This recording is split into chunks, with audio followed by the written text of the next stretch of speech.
In Britain, we present the colonial project as being about teaching the natives table manners and double-entry bookkeeping. In India, the British manufactured a famine in the 1870s, out of nothing. There were food surpluses, massive amounts of food, but the governor, Lord Lytton, insisted that this food be exported wholesale to Britain. The ensuing starvation killed at least 12 million people, possibly as much as 29 million people. All relief works were banned except for hard labour in labour camps, where the inmates received the same rations as the inmates of Buchenwald, and where there was a 94% death rate per year. This was all done in the name of liberal free market capitalism. Of course, the British did something similar in Ireland. In Kenya, soon after the Second World War, there was an uprising by the Kikuyu people who wanted their land back. The Kikuyu were herded into concentration camps and fortified villages, almost the entire population of over 1 million people. People were systematically tortured to death. They invented a new kind of pliers whose purpose was first to crush men's testicles and then to cut them off. They raped women with bayonets. They raped men. Similarly, a favoured technique was to ram sand up the rectum with a stick.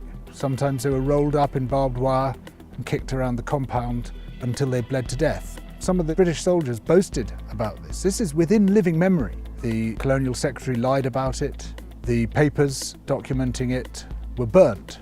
The impact of the rich and powerful nations has been so phenomenally murderous and destructive that it has been completely airbrushed from our national consciousness.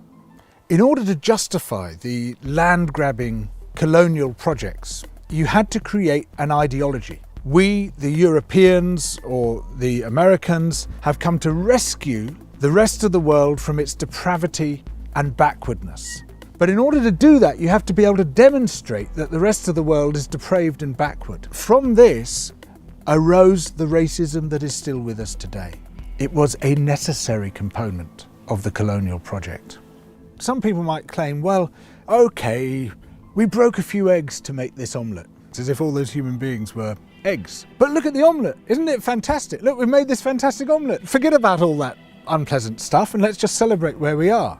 Where we are is a continuation of the project. We commodified people's land and people's labour and turned it into our property. We're also destroying the rest of the living world alongside it. We don't have to be like this. We are the same human beings as anybody else. We're all part of the same big human family. We just have to recognise that, accept that. And of course, within Western countries, there are plenty of brilliant people resisting colonisation, both internal colonisation within our own countries and external colonisation of other people's countries. These are the voices which must come to the fore, those who emphasise altruism and kindness and generosity and empathy for others, those who recognise that skin colour and any other difference of language, of religion, of background is completely irrelevant by comparison to what we share, which is our humanity.